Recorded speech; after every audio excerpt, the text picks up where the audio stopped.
Nowadays, with the help of science and technology, people are launching spacecraft and it's a huge achievement for mankind.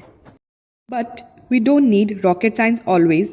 There are various aspects which can easily and economically can lead to a new startup. Floriculture, a branch of botany, represents such potential. Floriculture is the art and knowledge of growing flowers to perfection. The taste of people change very frequently and there is always the craze for new things. One of the best ways to improve is through hybridization between varieties. For example, lotus and water lilies occupy their own place in commercial market.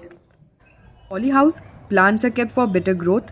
Under Indian climatic condition, polyhouse includes a glass house for plants and any other structure including lath house for growing shade-loving polyhouse plants. The size of polyhouse depends upon the space available, the financial capacity and the taste of individuals.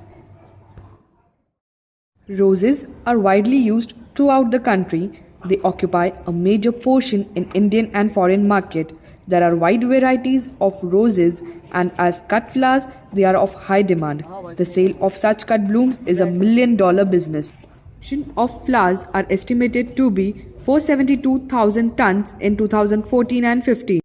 This method has improved the scope of supplying rare plants to gardens. This is one of the growing aspects of science and technology.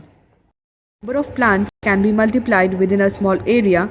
It's a collection of techniques used to maintain, grow plant cells, tissues under sterile conditions on a nutrient culture medium. Helps to conserve rare and endangered species.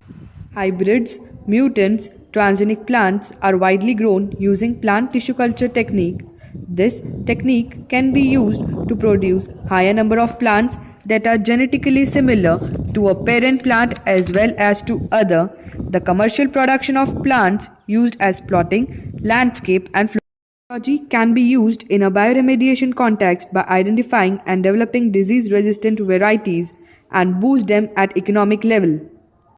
Exploring such technique, I can establish my own unit which will lead to a better and secure future and will help me to establish as an entrepreneur. In spite being rich in natural resources, unfortunately among the exporting countries the name of India is absent. With the help of science and technology, I would like to be one of such Indian to bring in the much needed change in this sphere.